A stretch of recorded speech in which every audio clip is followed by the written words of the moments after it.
17절까지의 말씀을 가지고 오늘 하나님 주신 은혜들을 말씀으로 나누길 원합니다. 로마서 8장 1절에서 17절까지의 말씀입니다.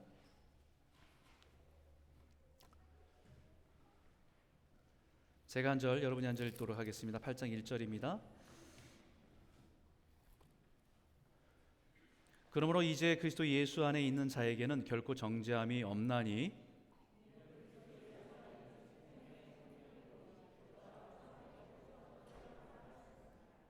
율법이 육신으로 말미암아 연약하여 할 수 없는 그것을 하나님은 하시나니 곧 죄로 말미암아 자기 아들을 죄 있는 육신의 모양으로 보내어 육신의 죄를 정하사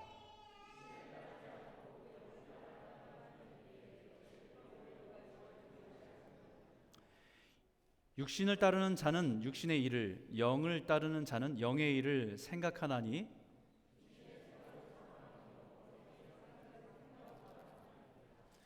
육신의 생각은 하나님과 원수가 되나니 이는 하나님의 법에 굴복하지 아니할 뿐 아니라 할 수도 없습니다. 만일 너희 속에 하나님의 영이 거하시면 너희가 육신에 있지 아니하고 영에 있나니 누구든지 그리스도의 영이 없으면 그리스도의 사람이 아니니라.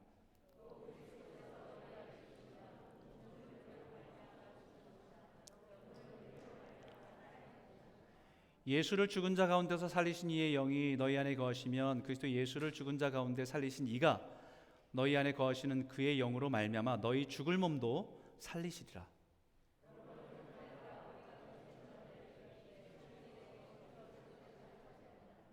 너희가 육신대로 살면 반드시 죽을 것이로되 영으로서 몸의 행실을 죽이면 살리니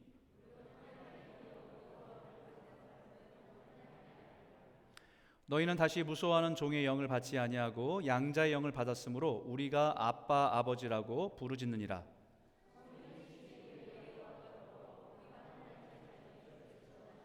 같이 읽겠습니다.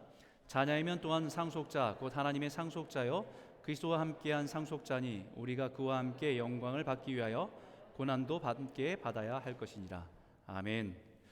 우리 다시 한번 우리 앞뒤에 계신 분들한테 좀 인사했으면 좋겠습니다. 주님의 평안을 인사합니다. 우리 평안합니다. 축복합니다. 사랑합니다. 네, 반갑습니다. 네. 여러분 혹시 재활 치료를 받아보신 적 있으세요? 네, 우리 권사님은 수술 뒤에 받아보신 적 있죠. 몸에 티타늄을 넣으셨으니까, 그죠? 재활 치료, 저도 뭐 어릴 때 운동을 하다가 팔이 부러진 적 있고, 군대에서 럭비 하다가 발이 부러진 적도 있고, 그래서 재활 지나갔던.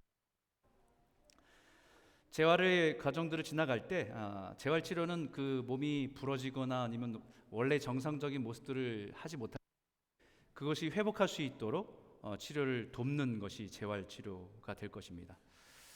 어떤 사고나 질병으로 인해서 몸에 장애가 갖게 됐을 때에 최대한 신체의 능력을 회복할 수 있도록 돕는 치료가 재활치료입니다. 완전의 모습으로 완전 회복할 수 없어도 최대한 정상적인 모습으로 회복할 수 있도록 돕는 것. 단지 몸의 기능만 가지고 원래대로 회복시키는 것이 아니고 심리적인 부분까지도 때로는 관계적인 부분까지도 어느 정도 수준을 회복할 수 있도록 돕는 치료가 재활치료라고 해요. 그래서 많은 사람들이 처음 사고를 당했을 때, 막 큰 사고를 당했을 때 여러 번 수술을 하고 그 다음에 회복실에서 눈을 떴습니다. 그래서 깨달은 거는 살았다. 자기 기억 속에 그 충격과 그 모습에서 충격 속에서 죽었다라고 생각했는데 그 속에 눈 뜨니까 살았다라고는 한숨을 쉬면서 기뻐합니다. 그 안도심을 쉬고 기뻐하지만 금방 자신의 몸이 예전과 같지 않다는 사실을 알게 되면서 절망해요. 몸이 자기 원하는 대로 움직이지 않는다는 것을 깨닫게 되면서 망가졌다는 깨닫게 되면서 거기서 절망하게 됩니다.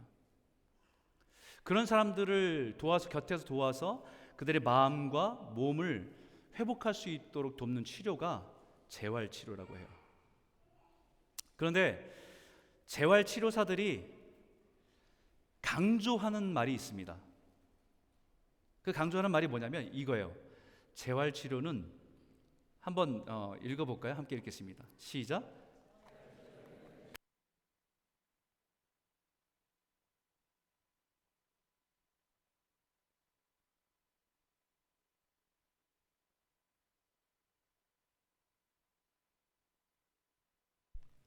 재활치료는 열심히 받는 것보다 잘 받아야 된대요. 이 말의 의미가 뭔지 아세요? 열심히 받는 것보다 잘 받아야 된다. 많은 사람들이 자기가 몸이 불편해졌습니다. 그 마음에는 빨리 회복하고 싶어요. 그러니까 뭔가를 막 더 열심히 시키는 것 말고 더 막 하려고 애를 씁니다. 근데 그 애쓰는 것이 그 사람이 지금 할 수 있는, 몸으로 할 수 있는 한계를 넘어설 때가 있어요. 무리가 될 때가 있어요. 그럼 오히려 해가 돼요. 열심히 합니다. 자기 열심히 하면 빨리 원래대로 빨리 돌아갈 것 같아서 열심히 하는데, 열심히 했는데 원래대로 정확하게 돌아가지 않습니다. 너무 더딘 거예요. 그래서 마음에 낙심이 돼요. 그래서 재활치료 하시는 분이 하시는 얘기가, 열심히 하는 것보다 잘하는 게 중요해요. 가이드 해주는, 재활치료사가 가이드 해주는 대로, 안내해주는 대로 천천히 그 순서에 맞게 잘하는 게 제일 중요하다. 어쩌면 우리 영적인 상황도 마찬가지일 것입니다.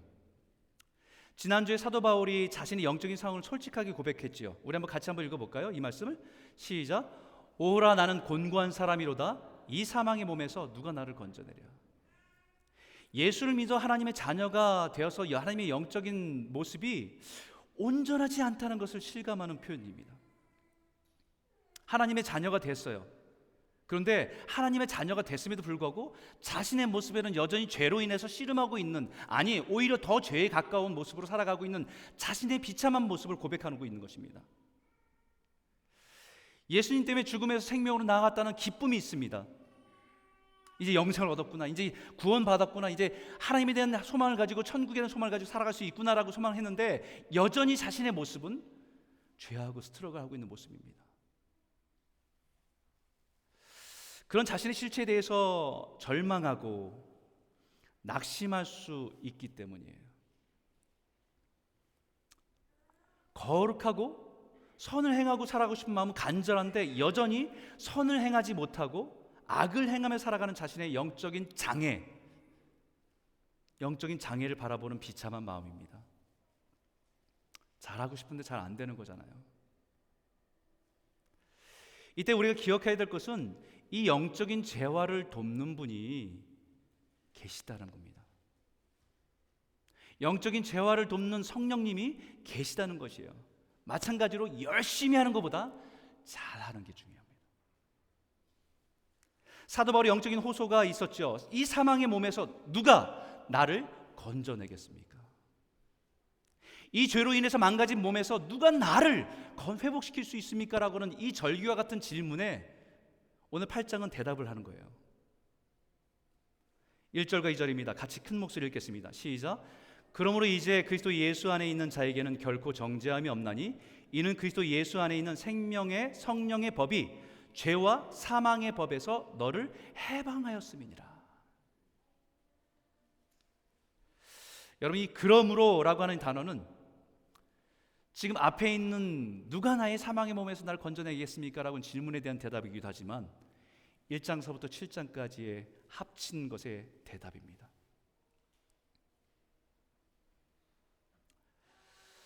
예수를 주로 고백하며 믿는 사람들은 결코 정죄함이 없다는 것은 이미 죽음에서 성령으로 옮김을 받았기 때문에 죄로 인한 사망에 처하는 죄의 심판에서는 면했다, 그 받을 사람들이 아니다라는 말씀이에요. 신분이 바뀌었습니다. 신분이 바뀌었다는 말은 우리에게 적용되는 법이 바뀌었다는 거예요. 우리가 이민자로 이 땅에 살아가면서 많은 분들이 비자를 가지고 살아가기도 하고, 좀 지나서는 영주권을 얻기도 하고, 더 나아가서는 시민권까지도 얻게 되는 경우가 생깁니다. 그때는 그게 대단해 보였는데 영주권을 받고 나니까 별로 달라진 게 별로 없어요. 그냥 조금 비자를 계속 갱신해야 되는 불편함, 비자가 안 되면 어떻게 하자는 그런 불안감이 좀 해소됐다, 이 정도. 시민권을 얻었습니다. 시민권을 얻으면 뭔가 이렇게 선수하고 나면 뭔가 대단하게 바뀔 줄 알았는데 바뀐 게 별로 없어요. 그런데 분명한 것이 있지요. 우리가 한국에 들어가거나 한국에서 캐나다로 들어올 때 들어가는 입구가 달라져요. 한국에 가서는 우리가 그때 깨닫게 됩니다. 아, 내가 외국인이지. 이쪽 라인을 서고 싶은데 이쪽 라인을 서야 되는 거죠. 들어올 때는, 캐나다 들어올 때는 어떻습니까? 캐나다 들어올 때는 웰컴 홈. 분명한 것은 우리가 신분이 바뀌었다는 것은 분명한 것은 우리에게 적용되는 법이 바뀌었다는 겁니다. 이제는 캐나다 시민권을 땄으면, 시민권을 가지고 있으면 캐나다의 법에 적용되는 사람이다라는 것을 의미하는 거지요. 우리가 아직은 영어가 불편하고 이 서구 문화에 아직 불편함이 참 많지만, 그럼에도 불구하고 중요한 것은, 변한 것은 우리는 캐나다 법에 적용되어서 살아간다는 거예요. 예수 그리스도 안에 있다는 말은 완전하다는 것이 아닙니다. 이제 죄와 사망의 법에 있던 사람들이 이제는 생명과 성령의 법에 적용을 따라 살아간 사람들이라는 것을, 바뀌었다는 것을 의미한다는 것이죠. 바로 오늘 우리를 온전케 하실 재활치료, 영적인 재활치료사인 성령님을 우리에게 소개하고 있는 것입니다. 예수의 생명을 받았으면 성령을 따라 살아가는 삶이 시작된 거야. 그 전에는 죄를 지면 사망에 이르게 되는 그 법 아래에 있던 사람을 예수의 생명을 받았으니 이제는 성령을 따라 살아가는 삶이 시작된 거야 라는 말씀입니다. 그래서 우리가 완전하진 않지만 성령님을 따라 살아가는 삶이 무엇인지를 우리에게 말씀해 주고 있습니다. 첫 번째는, 성령은 우리를 죄에서 해방시키는 영입니다. 생명이 성령의 법은 예수의 생명을 받은 사람은 성령을 따라서 살아간 존재라는 것을 강조하고 있듯이, 마치 재활 받은 사람들을 보면 마치 어린아이들이 하는 장난과 같은 치료를 처음서부터 받게 됩니다. 저희 어머니도 교통사고를 당한 적이 있으세요. 지금은 세상을 떠나셨지만요. 횡단보도를 건너시다가 넘어지셔서, 차에 이렇게 밀리셔서 넘어지셔갖고 여기 뇌진탕이 생기신 거예요. 인사이드에서 피가 이제 고인 거죠. 그 수술을 받으셨어요. 그 다음에는 몸이 제대로 작동을 안 하니까 재활을 받는 거예요. 저희 장인어른도 뇌출혈을 15년 전 됐나 봐요. 뇌출혈을 갑자기 쇼크가 오셔갖고 언어장애가 오셨고 한쪽이 마비가 되셨습니다. 이쪽 병원 왔다 갔다 하면서 보는데 그분들이 재활 훈련을 받는 것은 비슷했습니다. 그것은 마치 어린아이가 하나하나 배우는 것과 똑같은 일을 하더라고요. 요걸 옮겨서 여기다 놓으세요. 그걸 막 잘 안 되는 손을 가지고 옮기는 겁니다. 이 모양대로 여기다 꽂으세요. 그걸 또 꽂는 거예요. 잘 걸을 수 없으니까, 몸이 불편해 잘 걸을 수 없으니까 이 라인을 따라서, 옆에 부축해 주는 사람을 따라서 한 걸음 한 걸음 걸어가는 겁니다. 마치 갓난아이를 걸음마를 배우듯이 하나에서부터 열까지 다 처음서부터 배우는 거더라고요. 어쩌면 우리가 예수를 통해 생명을 받아서 이제 하나님의 자녀가 됐는데, 우리는 뭐에 익숙하냐면 아직도 죄에 익숙한 사람들이에요. 죄 짓는 것이 너무 편해요. 그런데 이제는 죄를 짓는 것이 편한 삶이 아니라 성령님을 따라서 말하는 것도, 걷는 것도, 행하는 것도 하나씩 하나씩 배워가는 삶을 살아가는 것이 영적인 재활의 시작이라는 겁니다. 우린 죄에 매여 있던 사람입니다. 선을 하고 싶어도 선을 행할 수 없는 죄의 중독 가운데 있던 사람들이에요. 그런 심각한 상태에 있던 우리를 죄에서 해방시키고 자유를 주시기 위해서 성령님을 우리에게 보내주셨다라고 말씀합니다. 그 성령님은요, 베테랑이에요. 초보라서 막 낯설고 막 헤매는 게 아니라 베테랑입니다. 우리가 잘 하고 싶은데 잘 안 되는 이유가 우리 육신 때문이라는 것을 너무나 잘 알고 계세요. 그래서 3절이 이렇게 말합니다.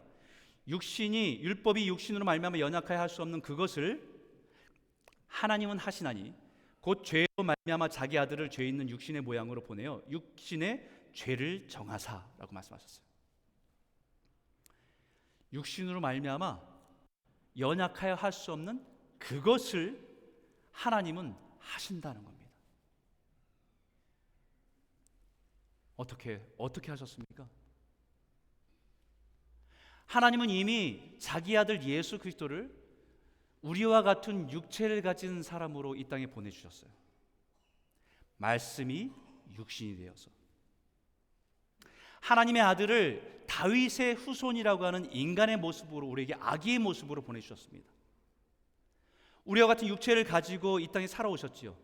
그래서 예수님도 육체를 가진 우리의 약점과 연약함을 너무나도 잘 알고 계세요. 그래서 제자들에게 뭐라고 말씀하셨습니까? 마태복음 26장 41절 이렇게 말씀하셨죠. 우리가 잘 인용하는 말씀이잖아요. 시험에 들지 않게 깨어 기도하라. 뭐요? 마음에는 원이로되 육신이 약하도다. 여러분, 이 말씀이 예수님께서 이제 공생애를 거의 마무리하실 때, 제자들에게 이제 다음 주면 내가 예루살렘에 들어가서 고난받고 십자가에 죽게 될 거야 라는 말씀을 하실 때 제자들이 막 흥분했습니다. 예수님, 그러지 마십시오. 그런 일이 일어나지도 않을 거고, 만약에 그런 일이 일어난다고 한다면 우리가 목숨을 지킬 겁니다. 그 얘기를 한 제자들에게 깨어서 기도해라. 그리고 예수님은 겟세마네로 올라가셨죠. 그 열심히 기도하셨어요. 성경에 땀방울이 핏방울이 되도록 기도하셨습니다.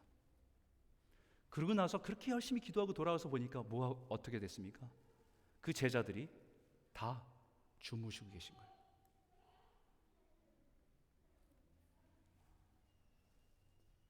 여러분, 예수님에게 지금 예수님이 긴급한 이멀전시 상황이라고 말씀하는데 제자들은 깨어서 지키지도 못하고 있는 상황입니다. 말로는 예수님 그런 일은 절대 일어나지도 않을 거고, 그런 일이 있으면 우리가 목숨을 걸고 지키겠습니다라고 했던 사람들이 다 잠들어 있는 거예요. 여러분, 이 제자들의 마음이 악해서입니까? 육신이 약해서입니까? 마음은 목숨을 걸고 예수님을 지키고 예수님을 따라 살고 싶은데 육신이 약한 겁니다. 우리랑 똑같죠. 예수님이 이것을 너무 잘하셨기 때문에 그 제자들에게 약한 육신에 지지 않기 위해서 우리와 같은 육신을 가진 예수님의 죄 있는 육신에 따라 살지 않고 율법의 요구를 지키시는 모습이 무엇인지를 보여주신 거예요. 예수님도 육신을 가진 모습이었기 때문에 그 육신의 시험과 유혹이 계속해서 있었습니다. 그 겟세마네 기도 속에서 몸부림치신 거잖아요. 주님, 할만하시거든 이 잔을 내게서 옮겨주십시오. 육신의 마음이죠. 그런데 내 뜻대로 마시고 하나님의 뜻대로 하옵소서. 성령님의 뜻에 순종하겠습니다.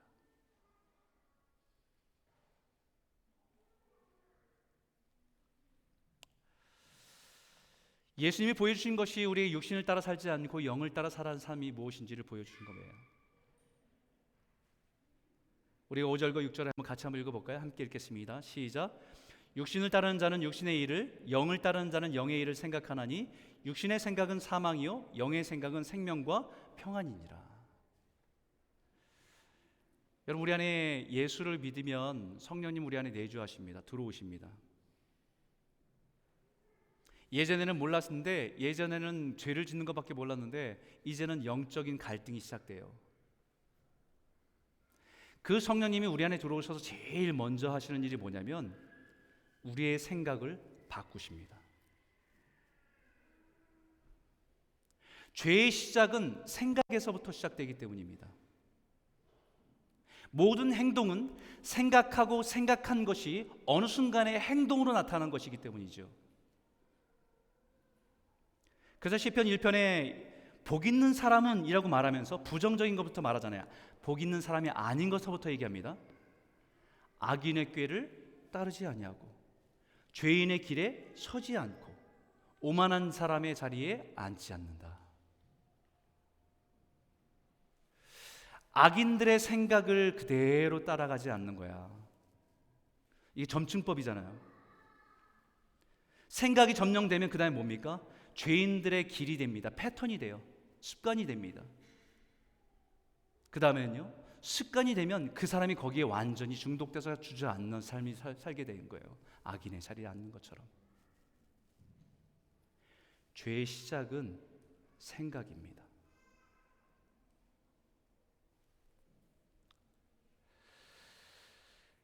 하나님을 알지 못하고 하나님을 인정하지 않는 세상 사람들의 생각을 그대로 따라가는 것, 그것이 죄의 시작이기 때문이에요. 그 생각이 습관이 되고 그 습관이 인격이 되기 때문입니다. 엊그저께 우리 셀리더들과 함께 저녁에 모여서 함께 여러 가지 나눔도 있었습니다. 나눔하면서 코로나로 인해서 변화된 자신의 삶을 생각해 보았어요. 대부분 다 비슷합니다. 코로나로 인해서 우리의 삶에 가장 치명적인 것은 생각이 점령당했다는 거예요. 눈 뜨면 유튜브. 하나님의 말씀 앞에서 내 자신을 돌아보는 시간들은 현저하게 줄었습니다.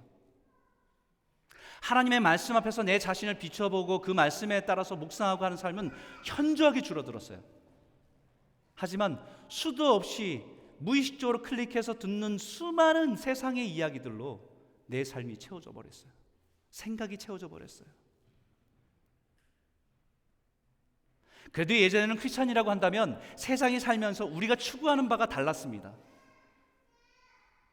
이 땅에 좀 곤고하게 살아도, 이 땅에 좀 손해봐도 우린 장차 하나님의 나라에서의 그 영광을 바라보기 때문에 우린 절제할 수 있었고, 우린 포기할 수 있었고, 우리는 더 가치 있고 의미 있는 일을 생각하며 살아갈 수 있었습니다. 하지만 지금은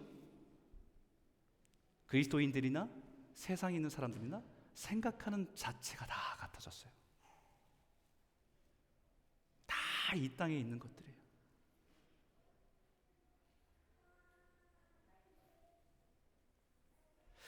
우리 안에 성령님은 이 생각을 바꾸길 원하세요.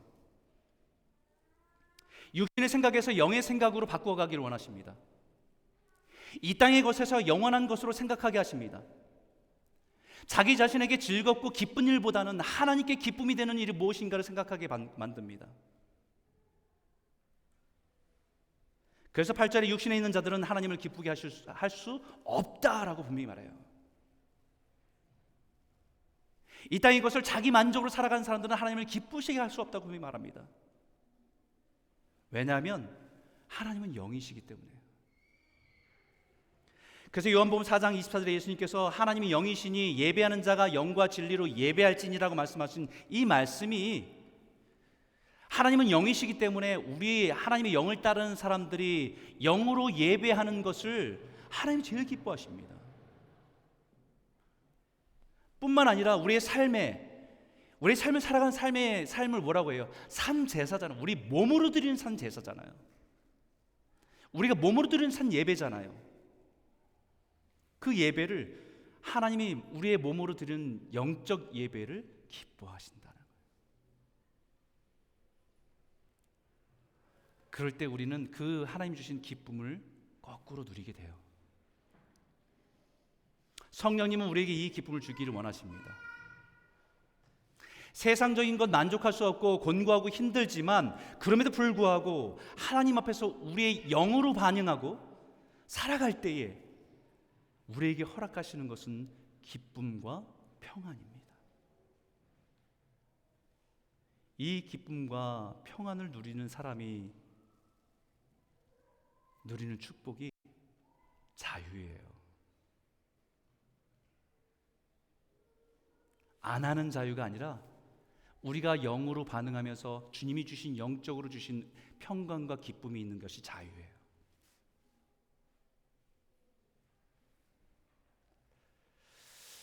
우리는 그것을 은혜라고 부르기도 하죠.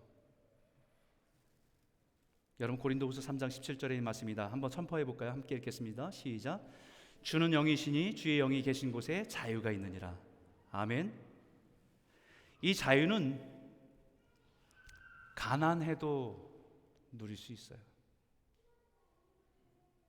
병들어도요 누리게 하십니다. 곤고하고 외로워도, 심지어는 누군가에게 미움을 받아도 주 안에서 누리는 기쁨과 평안, 그것이 자유이기 때문입니다. 성령이 우리 안에 역사하시는 은혜입니다. 이 성령이 우리를 자유하기를 원하는 거예요. 이 자유케 하신 성령님의 은혜가 저와 여러분의 삶 가운데 가득 채워지기를 주의 이름으로 축원합니다. 두 번째는 성령은 죽을 몸도 살리시는 영입니다. 우리 말씀 11절 있는 말씀인데 같이 한번 읽도록 하죠. 함께 읽겠습니다. 시작. 예수를 죽은 자 가운데서 살리신 이의 영이 너희 안에 거하시면 그리스도 예수를 죽은 자 가운데서 살리신 이가 너희 안에 거하시는 그의 영으로 말미암아 너희 죽을 몸도 살리시리라. 우리 안에 계신 성령님은 죽을 몸도 살리시는 분입니다. 십자가 죽음에서 부활로 일으키신 분이 성령님이시기 때문입니다. 그렇기 때문에 우리는 그 성령님은 우리의 죽을 몸도 영원한 생명으로 우리를 살리실 분이라는 것을 약속하고 있는 것입니다. 절망은 소망이 죽은 상태가 절망이잖아요. 그런 절망적인 상황에서 우리 안에 소망이 살아나게 하시는 분 또한 성령님이십니다. 여러분, 우리가 육신을 가지고 살아가는 우리가 가장 두려워하는 것이 뭐겠습니까? 죽음이잖아요. 이 죽음의 두려움 때문에 우리는 잘못된 선택을 참 많이 하는 겁니다. 안 죽으려고. 그러나 우리 안에 계신 성령님은 이 죽음도 생명으로 소망으로 바꿔주시는 분이기 때문에 예수님을 죽음에서 부활의 첫 열매가 되셔서 생명으로 일으키신 그분이 성령님이 우리에게 약속하고 있는 것은 예수님이 첫 열매이고 너희 또한 그 믿음에서 그 생명에서 부활하게 될 것이라는 것을 우리에게 소망으로 주시기 때문에 우리 모든 상황 속에서 소망으로 살아가게 하시는 겁니다. 그래서 우리는 약할 때도 찬양할 수 있어요. 주님이 강함이 되어주시니까. 가난할 때도 기뻐할 수 있습니다. 주님이 우리의 모든 것을 채우시고 우리를 부욕해 하시는 분이니까. 병들었을 때도 감사할 수 있습니다. 주님이 우리를 치료하실 수 있고 우리를 온전하게 하실 수 있는 분이기 때문에. 심지어는 죽음이 임박해도 우리 안에는 소망이 살아납니다. 왜냐하면 우리 죽을 몸도 영원한 몸으로 살리시는 분이 우리를 이끄시기 때문이죠. 사랑하는 성도 여러분,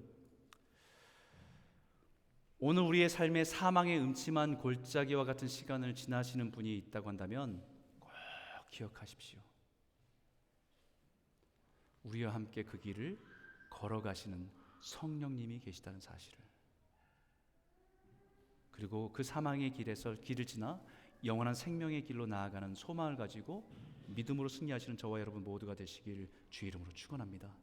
세 번째는요, 성령님은 하나님의 자녀가 되게 하시는 양자의 영입니다.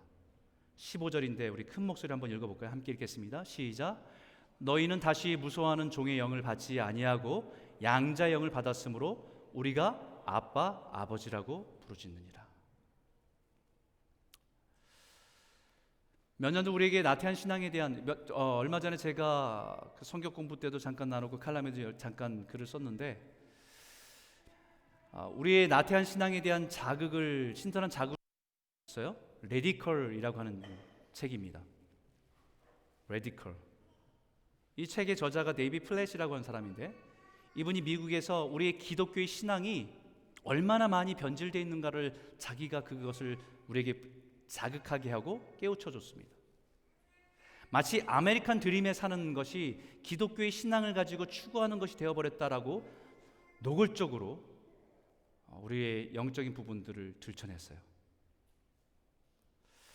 원래 기독교의 신앙은 원래 세상의 비진리와 타협하지 않고 굉장히 그 시대 속에서는 굉장히 과격하고 레디컬했다는 것을 강조하고 있는 내용이었습니다.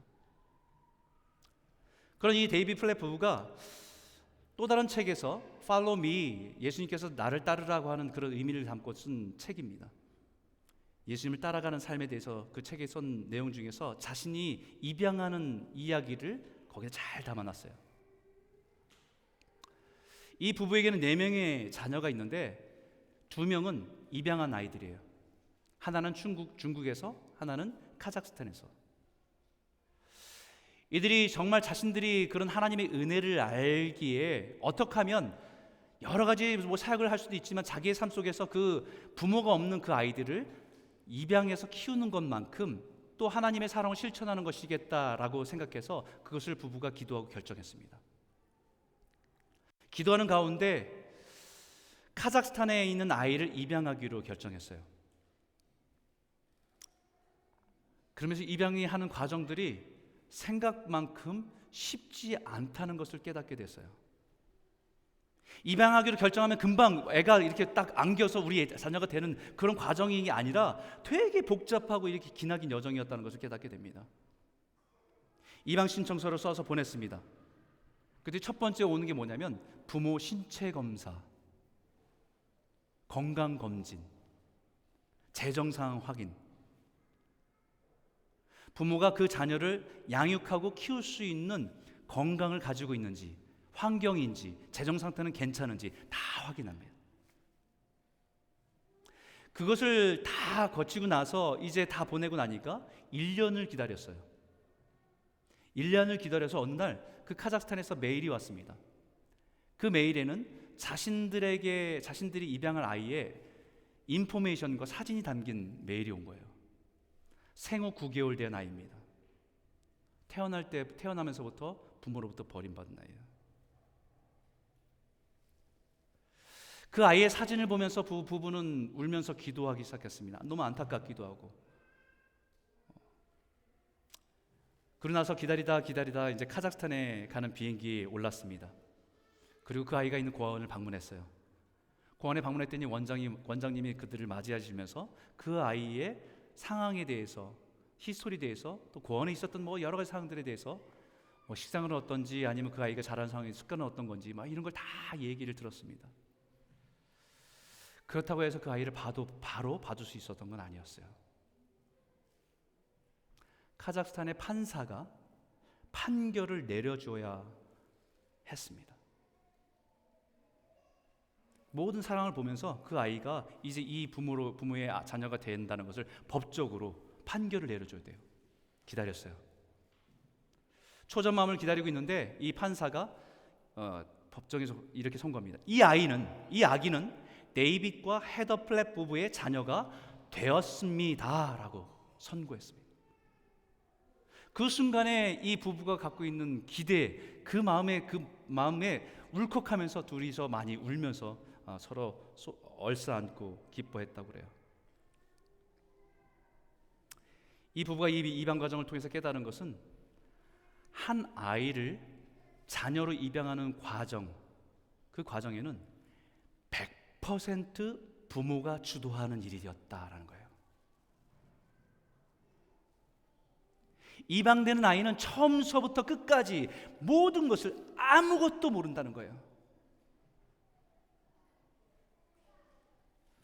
아빠 엄마가 주도적으로 그 오랜 시간의 길들을 지나와주고 해줬기 때문에 그 한 아이를 자기의 자녀로 삼을 수 있었던 거예요. 이 아이가 나를 키워줄, 날 보호해줄 그 보호자를 찾기 위해서 애쓰며 찾은 게 아니라 그 아이는 한 게 없어요. 그 부모가 아이를 찾아온 거예요. 그리고 평생토록 길러주고 키워줄 뿐만 아니라 작은 유산까지도 그에게 남겨줄 수 있는 부모가 되어준 겁니다. 아이 입장에서는 자기 능력으로 할 수 없는, 얻을 수 없는 일생의 사건이 일어난 것입니다. 이게 복음이에요.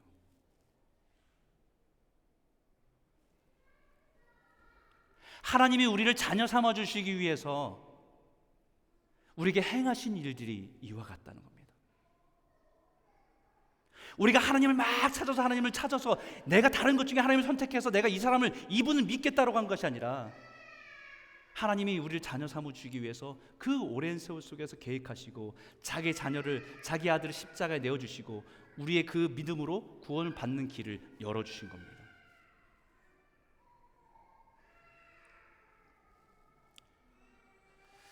법정에서 판사가 이 아이는 그 부부의 아이가 되었습니다라고 판결을 내리는 순간에 그 자녀의 신분이 바뀌었던 것처럼 하나님의 법정에서 이 사람은 예수를 믿는 믿음 때문에 하나님의 자녀가 됐습니다라고 하는 그 선포로 인해서 이제는 우리가 죄의 종이 아니라 하나님의 자녀가 된 것입니다. 바로 이것을 우리 안에 계신 성령님께서 우리가 하나님의 양자가 된 것을 증명한다라고 얘기합니다. 하나님께서 오랜 세월 속에서 우리에게 찾아오시고 준비하시고 우리를 받아두신 그 하나님의 은혜를 성령님은 우리에게 기억하게 하십니다. 말씀해 주세요. 깨닫게 해주세요. 하나님의 양자됨이 어느 날 짠하고 추첨을 통해서 운 좋게 택함을 받은 것이 아니라 오랜 시간 속에서 준비하고 기다리면서 우리에게 찾아오신 하나님의 사랑임을 성령님이 증거하신다는 거예요. 근데 많은 입양된 자녀들이 공통적으로 경험하는 것은 나중에 정말 이 부모가 나를 사랑하는가라고 하는 질문에 부딪히잖아요. 우리가 낳은 우리 자녀들이 10대를 지나면서도 그런 과정들을 겪게 되는데 입양한 아이들이 그런 과정을 안 겪겠습니까? 그런 고민을 할 때 언제겠습니까? 부모의 모습에서 사랑을 느끼지 못할 때, 때로는 자기 자신의 모습에서 자기가 실망하고 실망한 모습 때문에 부모에게 자기의 그런 실망스러운 모습을 비춰주는 것이 또 자기 자신의 낙심되어서 그런 마음이 들 때가 있죠. 때는 부모의 냉정함이 훈육을 하면서 그 아이에게 냉정하게 그 아이를 다루는 그 모습이 그것이 부모가 나를 사랑하지 않는 것처럼 느껴지기도 하기 때문이겠죠. 여러분 우리도 마찬가지입니다. 우리 늘 성숙하고 거룩하고 주님이 원하시는 삶을 살아가면 좋겠지만 그렇지 못할 때 우리가 흔들려요. 또는 우리가 하나님의 자녀가 되고 살아가는데 내 인생에 왜 이렇게 어려운 문제들이 이 고난을 계속해서 만나는 그런 모습이 있을 때 왜 하나님은 나에게 이런 시련과 고난을 주시는가? 사랑하신다면서, 사랑하신 자녀인데 라고 하는 의심과 불안의 질문들이 우리를 계속해서 흔들어댈 때가 많아요. 그때에 우리 안에 계신 성령님이 우리가 하나님의 자녀됨을, 우리가 하나님의 양자됨을 확인시켜 주신다는 거예요.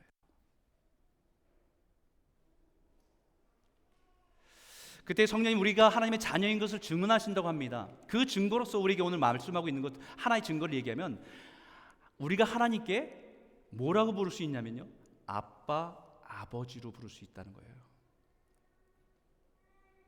아빠, 아버지.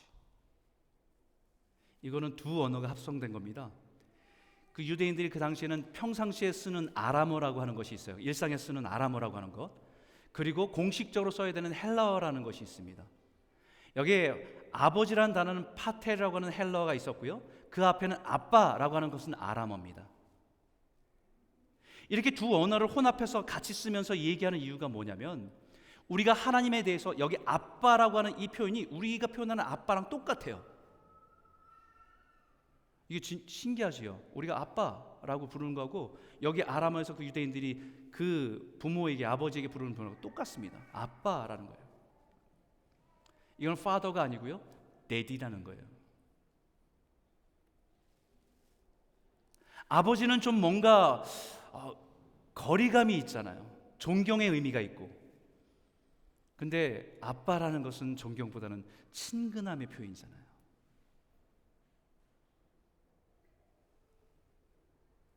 저희 집 아이들도 집에서 자기가 필요할 때는 아빠라고 합니다. 아빠도 톤이 달라져요. 아빠? 돈 달라고 할 때, 필요한 거 달라고 할 때.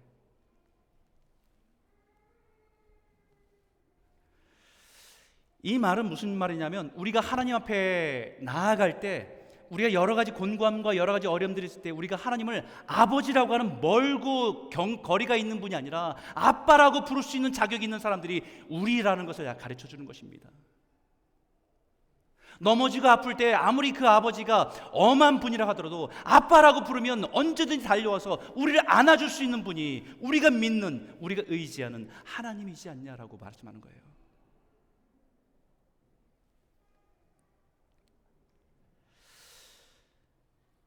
여러분, 여기에 고난이라고 말하는 것이 우리가 모든 사람들이 겪게 되는 사고도 있고 질병도 있고 여러 가지 실패도 있는 그 모든 고난도 얘기할 수 있어요.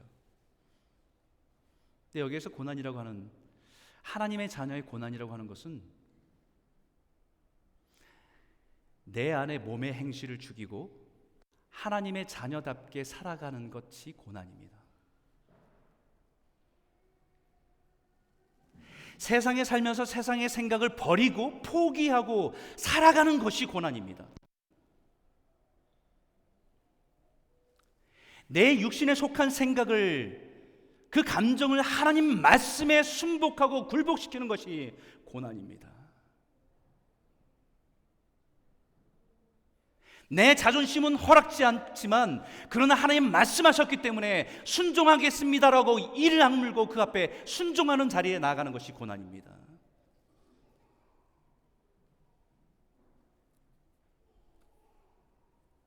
그때마다 왜 나에게 이런 고난을 허락하실까 고민할 때 성령님은 분명히 말씀하시죠. 네가 하나님의 자녀이기 때문이야. 그리고 그 넉넉히 그 고난을 이길 수 있는 비결을 가르쳐 주십니다. 그것은 아빠, 아버지를 볼 수 있는 특권이에요.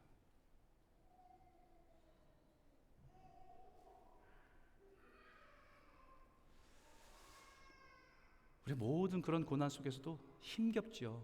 그런데 하나님 아빠 도와주세요.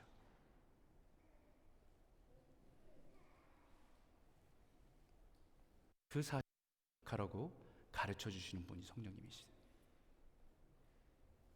거기에 한 가지 더 분명한 사실을 기억해야 됩니다. 17절인데 우리 큰 목소리로 한번 읽어볼까요? 함께 읽겠습니다. 시작. 자녀이면 또한 상속자 곧 하나님의 상속자요 그리스도와 함께한 상속자니 우리가 그와 함께 영광을 받기 위하여 고난도 함께 받아야 할 것이니라. 우리가 하나님의 자녀일 뿐만 아니라 하나님의 나라의 유업의 상속자라는 사실입니다. 예수님만 하나님의 나라의 유업을 얻는 것이 아니라 너희도 하나님의 자녀, 예수와 함께 하나님 자녀가 되었기 때문에 예수님과 함께 그 하나님의 나라의 영광에 참여하는 상속자로 살아간다는 것을 잊지 말라는 것입니다. 여러분, 영광을 보지 못하면 고난은 고난으로 끝납니다. 그래서 영광을 바라보는 순간 그 고난은 더 이상 고난이 아니라 훈련이고 연단이 됩니다. 운동선수가 그 무거운 바벨을 들고 심장이 터질 정도로의 고통을 감당하면서 그 훈련을 한 이유가 뭐겠습니까? 그들이 추구하는 영광이 있기 때문이에요. 심장이 터질 듯한 고난을, 고통을 고난이라고 말하지 않습니다. 훈련이라고 말하죠.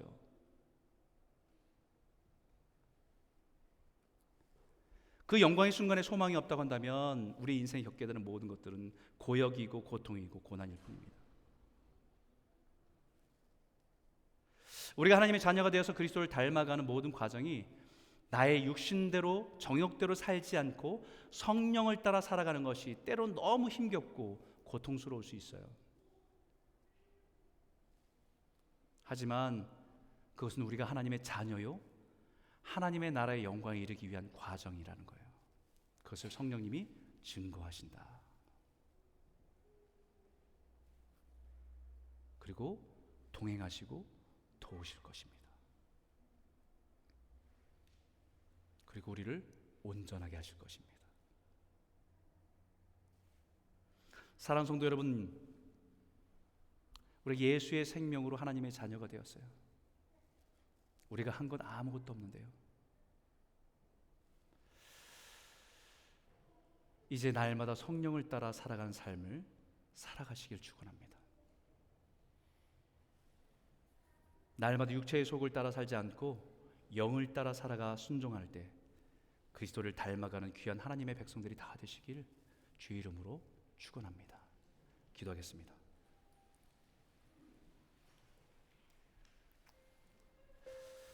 오늘 이 말씀을 가지고 같이 한번 기도하지요. 하나님의 영이신 성령을 우리에게 보내주심을 감사드립니다. 예수님께서 내가 떠나는 것이 너에게 유익이라. 왜냐하면 내가 보혜사 성령을 너에게 보내줄 것이니까. 그 성령님 우리가 예수를 믿을 때 우리 안에 들어와 계십니다. 그러나 우리는 살아가면서 성령님을 기쁘시게 하는 삶보다는 성령님을 근심하게 하는 삶을 살아갈 때가 많습니다. 육신의 소욕을 따라서 여전히. 오늘 우리가 이 말씀처럼 하나님, 우리가 육신을 따라 살지 않고 성령을 따라 살아가게 하여 주십시오. 진리의 영이신 성령님을 따라 진리를 따라 살아가게 하시고 우리 모든 상황 속에서 그리스도의 자유를 누리게 하는 성도가 되게 하여 주시옵소서. 하나님의 자녀의 특권과 축복을 누리며 하나님 앞에 아빠, 아버지를 부를 수 있는 그 은혜 가운데 나아갈 수 있도록 우리를 붙들어 주시고 그 행복과 기쁨을 가지고 살아갈 수 있는 성도 되게 인도하여 주실 줄 믿습니다. 우리 한번 기도하겠습니다. 함께 기도하겠습니다. 하나님 아버지 감사합니다. 하나님 아버지, 오늘 이 말씀을 통해서 우리가 주를 바라보며 살아가길 원합니다. 우리 안에 계신 성령님을 근심케 하는 자가 아니라 성령님을 따라 한 걸음 한 걸음 우리의 죄의 습관이 아니라 소욕을 따라 살아가는 자가 아니라 영을 따라 살아가는 백성들을 설 수 있도록 인도하여 주시옵소서. 죄에 무너지고 죄에 연약해져 있는 우리의 모습이 아니라 하나님 아버지, 우리의 안에 계신 성령님을 따라 구하고 간구하며 주의 뜻대로 우리 삶을 드리며 순종하며 살아가는 저희 모두가 될 수 있도록 역사하여 주시고 인도하여 주시옵소서. 하나님의 자녀로서 빚어지게 하여 주시고 우리 인생의 모든 고난과 모든 것 과정 속에서 연단되어져서 다듬어져서 주의 성품을 닮아가는 하나님의 백성으로 살아갈 수 있도록 인도하여 주시옵소서. 우리의 고집과 우리의 자존심과 우리의 감정에 이끌려 살지 않게 하여 주시고 하나님의 말씀 앞에 십자가에 못 박고 그 순종 가운데 살아갈 수 있는 은혜가 있게 인도하여 주셔서 우리 안에 회복과 치유가 일어나게 하시고 우리 안에 정말 하나님의 사랑과 용서가 일어나게 하여 주시고 주님을 닮아가는 놀라운 역사들이 일어날 수 있도록 인도하여 주시고 붙잡아 주시옵소서. 성령님, 오늘 이 시간에 우리 성도님들 한 사람 한 사람 가운데 함께하여 주시기 원합니다. 하나님의 상처와 아픔을 갖고 있는 성도에게 성령의 위로하심이 있기를 원하고 모든 삶에 눌려있는 모든 것으로부터 자유하게 하셔서 정말 우리가 영광에 대한 소망과 믿음을 가지고 살아갈 수 있는 교회와 성도가 될 수 있도록 역사하여 주시고 인도하여 주시옵소서. 성령님을 따라 한 걸음 한 걸음